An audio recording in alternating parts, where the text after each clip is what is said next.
चीन की चाल, श्रीलंका में हो गया बवाल। नेपाल में नहीं गल सके ड्रैगन की दाल। भारत ने कर दिया ऐसा खेल, चीन हो गया पूरी तरह फेल। दोस्तों, श्रीलंका को बर्बाद करने के बाद ड्रैगन की निगाह नेपाल पर थी। चाचा जिनपिंग सोच रहे थे कि कैसे नेपाल को अपने झांसे में लिया जाए, कैसे वहां की जमीन पर कब्जा किया जाए। लेकिन पीएम मोदी ने ऐसा फटका मारा कि उसकी सारी चाल धरी की धरी रह गई। उसे समझ ही नहीं आया कि आखिर ये खेल कैसे हो गया। जिस नेपाल को वो अपने कब्जे में समझ रहा था, आखिर वो उसके हाथ से कैसे निकल गया। दोस्तों, आज के इस वीडियो में मैं आपको चीन को लगने वाले इसी झटके और भारत की नेपाल को बचाने के लिए तैयार की गई रणनीति के बारे में बताऊंगा। आपको यह भी बताऊंगा कि आखिर नेपाल के प्रधानमंत्री का भारत दौरा इतना अहम क्यों है। लेकिन यह सब जानने के लिए आपको यह वीडियो पूरा देखना होगा। दोस्तों, अगर आपने वीडियो बीच में स्किप कर दिया तो आप वो सब जानने से महरूम रह जाएंगे जो आज मैं आपको बताने वाला हूं। तो बने रहिए मेरे साथ और देखते रहिए आपका पसंदीदा चैनल न्यूज नाउ। भारत और नेपाल के संबंधों के दास्तान, मतभेदों के बाद पटरी पर आ रही है गाड़ी। दोस्तों, नेपाल के प्रधानमंत्री शेर बहादुर देउबा 3 दिन के भारत दौरे पर हैं। प्रधानमंत्री बनने के बाद अपनी पहली विदेश यात्रा के दौरान भारत आकर उन्होंने एक बड़ा संदेश देने की कोशिश की है। उनकी इस यात्रा से चीन को एक बड़ा झटका लगा है।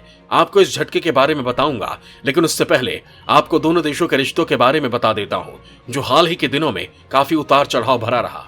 दोस्तों, भारत नेपाल के संबंध किसी से छिपे नहीं है।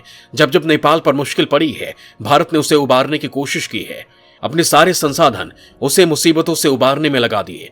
चाहे प्राकृतिक आपदा का समय रहा हो या कोविड का, भारत ने नेपाल की हर मुमकिन मदद की है। नेपाल के लिए भारत जरूरी सामानों का सबसे बड़ा सप्लायर रहा है। दोनों देशों के बहुत पुराने ऐतिहासिक और सांस्कृतिक संबंध रहे हैं। कोरोना जब चरम पर था, तब भारत ने नेपाल को दवाएं, एम्बुलेंस और वेंटिलेटर के साथ तमाम जरूरी चिकित्सा उपकरण डोनेट किए। दूसरी लहर में जब ऑक्सीजन के देश में ही जबरदस्त डिमांड थी, उस वक्त भी भारत ने नेपाल से मुंह नहीं फेरा। वो एकमात्र देश था जिसने उस मुश्किल दौर में भी नेपाल में ऑक्सीजन भेजी, जबकि भारत में ही ऑक्सीजन के लिए त्राही त्राही मची थी। नेपाल के लोगों ने भी इस मदद की गहराई को समझा और भारत की सराहना की। जब कोरोना की वैक्सीन बनी तो उसे नेपाल को भी उपलब्ध कराया गया। तत्कालीन नेपाली प्रधानमंत्री केपी शर्मा ओली भी इससे गदगद हो गए थे और वो खुद को भारत की तारीफ करने से रोक नहीं पाए थे। उन्होंने इसके लिए भारत को सच्चा मित्र बताते हुए धन्यवाद दिया था। हाल में जब रूस के हमले के बाद यूक्रेन में लोग फंस गए, तो भारत ने सिर्फ अपने को ही नहीं बल्कि नेपाली नागरिकों को भी निकालने में मदद की थी। तब देउबा ने पीएम नरेंद्र मोदी को धन्यवाद दिया था। इसके पहले 2021 में भारत ने अफगानिस्तान से भी कई नेपालियों को निकालने में सहायता की थी। भारत की ओर से उठाए गए इन कदमों ने हाल के दिनों में भारत को लेकर उसके मन में पैदा हुई सभी तरह की गलतफहमियों को दूर कर दिया।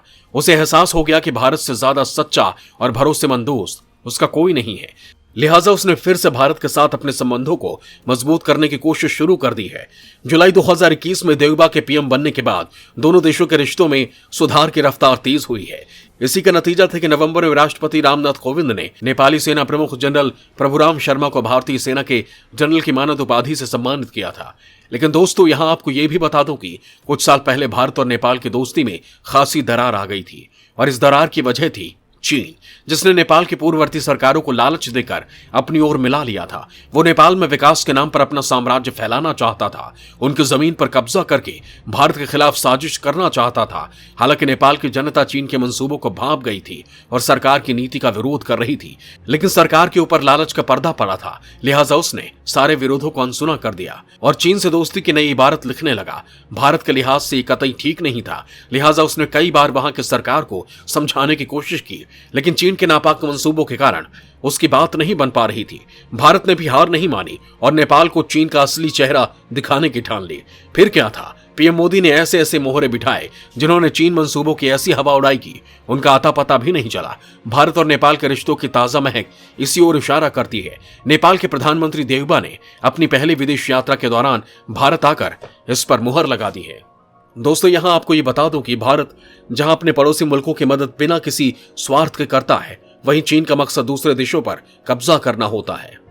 श्रीलंका और पाकिस्तान इसका सबसे बड़ा उदाहरण है, जहां चीन के कारण सब कुछ उथल पुथल हो गया है। नेपाल ने भी इन दोनों देशों की हालत देखकर सबक लिया है और चीन के साथ अपने बढ़ते कदम को पीछे खींच लिया है। दोस्तों, श्रीलंका और पाकिस्तान के जिस हालात से नेपाल चेत गया, उसके बारे में भी आपको बता देता हूं। दोस्तों, अगर बात करें पाकिस्तान की, तो आज सब जानते हैं कि चीन ने किस तरह पाकिस्तान पर कब्जा कर रखा है। पाकिस्तान के सारे फैसले आजकल चीन लेता है। विकास की बात हो या उसकी विदेश नीति, सब चीन ही निर्धारित करता है। इसका कारण भी है, दरअसल पाकिस्तान ने चीन से भारी मात्रा में कर्ज ले रखा है, जिसकी अदायगी उसके बस की बात नहीं है। लिहाजा धीरे धीरे पाकिस्तान की जमीन पर चीन कब्जा करता जा रहा है। वही बात करें श्रीलंका की, तो उसका भी कमोवेश यही आलम है। अपने यहां विकास की गाड़ी दौड़ाने के लिए उसने चीन से भारी भरकम कर्ज ले लिया है, लेकिन उसे क्या मालूम था कि जिस कर्ज को विकास के लिए ले रहा था वो उसके जी का जंजाल बन जाएगा, और जंजाल भी ऐसा जिससे कि उसके चूल्हे हिल जाएंगे, देश आर्थिक रूप से कंगाल हो जाएगा, लोग दाने दाने को मोहताज हो जाएंगे। दरअसल चीन ने जो कर्ज श्रीलंका को दिया था उसकी ब्याज दर बहुत ज्यादा थी, जिसे अदा करना श्रीलंका के लिए अब भारी पड़ रहा है। यही नहीं, चीन ने श्रीलंका के अनुरोध के बाद भी ब्याज दरों और समय सीमा को लेकर कोई समझौता नहीं किया, जिसके बाद श्रीलंका की आंख खुली और उसने भारत से मदद की गुहार लगाई। अब भारत उसे भंवर से निकालने की कोशिश कर रहा है। दोस्तों, कहने का लब्बो लुबाब यही है कि भारत का मकसद अपने पड़ोसी देशों को लेकर हमेशा पाक साफ रहा है। वो हमेशा उन्हें आगे बढ़ना देखना चाहता है, न कि चीन की तरह गर्त में खींचने की कोशिश करता है। दोस्तों, अब बात नेपाल के प्रधानमंत्री देउबा के भारत दौरे की, जिसने चीन के रहे सहे मंसूबों को भी नेस्तनाबूद कर दिया। देउबा के भारत दौरे के मायने खास, चीन की उखड़ गई है पूरी तरह खटिया। दोस्तों, नेपाल के प्रधानमंत्री 3 दिन के भारत दौरे पर हैं। आज वो पीएम मोदी के साथ प्रतिनिधि मंडल स्तर की वार्ता करेंगे। उपराष्ट्रपति वेंकैया नायडू से भी देउबा के मिलने का कार्यक्रम है। इस बैठक को काफी खास माना जा रहा है। बताया जा रहा है कि इस मुलाकात के दौरान दोनों देशों के बीच कई अहम समझौते हो सकते हैं। इससे पहले कल यानी शुक्रवार को देउबा ने विदेश मंत्री एस जयशंकर और बीजेपी अध्यक्ष जेपी नड्डा से मुलाकात की थी। नेपाल के प्रधानमंत्री से मुलाकात के बाद विदेश मंत्री एस जयशंकर ने भरोसा जताया कि दोनों देशों के बीच के संबंधों में और मधुरता आएगी। विदेश मंत्री ने इस मुलाकात के मायने को समझाते हुए एक ट्वीट कर कहा कि नेपाल के प्रधानमंत्री शेर बहादुर देउबा की भारत की आधिकारिक यात्रा के दौरान उनसे मिलकर खुशी हुई। आशा और विश्वास है कि उनकी यात्रा हमारे करीबी पड़ोसी संबंध को और मजबूत करेगी। दोस्तों, यहाँ आपको ये भी बता दूं कि देउबा का ये विदेश दौरा कई लिहाज से अहम है, क्योंकि दोनों देशों के संबंध थोड़े समय के लिए गलत फहमियों का शिकार हो गए थे, लेकिन धीरे धीरे गाड़ी पटरी पर आने लगी है और अब इनमें दोबारा सुधार के संकेत दिख रहे हैं। इस बीच दोनों पड़ोसियों में दूरी का फायदा उठाने की चीन ने जो चाल चली थी वो नाकाम साबित हुई है। नेपाल को ड्रैगन के विस्तारवादी मंसूबों का एहसास हो चुका है। यही कारण है कि उसने बेल्ट एंड रोड इनिशिएटिव के झांसे में आने से मना कर दिया। दरअसल चीन के विदेश मंत्री वांग यी ने हाल में नेपाल यात्रा की थी। इस दौरान दोनों देशों में 9 समझौते पर हस्ताक्षर हुए थे। ये और बात है कि कोई भी BRI से जुड़ा नहीं था। BRI में नेपाल का शामिल नहीं होना चीन के लिए झटका था। वांग यी के इस इनिशिएटिव पर नेपाल को तैयार करना पहली प्राथमिकता थी। नेपाल ने ऊंची ब्याज दरों और उसके लिए कड़ी शर्तों पर चिंता जताई थी। वो पहले श्रीलंका का हाल देख चुका है। नेपाल को भी डर था कि कहीं इस चक्कर में वो अपनी संप्रभुता को खतरे में न डाल दे, लिहाजा उसने इस समझौते पर दस्तखत करने से इनकार कर दिया। दोस्तों, हाल में एक रिपोर्ट आई जिसमें कहा गया कि चीन नेपाल के क्षेत्र में अवैध कब्जा करता जा रहा है और वहां की सरकार ये सब जानते हुए भी चीन को रोकने के लिए कोई कदम नहीं उठा रही है। इस रिपोर्ट के सामने आने के बाद नेपाल की नई सरकार चौकन्ना हो गई और उसने चीन का मकसद भांप लिया था। लिहाजा उसने उसके चाल में फंसने से बचने के लिए भारत की ओर दोस्ती का हाथ बढ़ा दिया। दोस्तों, दरअसल चीन की असलियत धीरे धीरे जगजाहिर होने लगी है।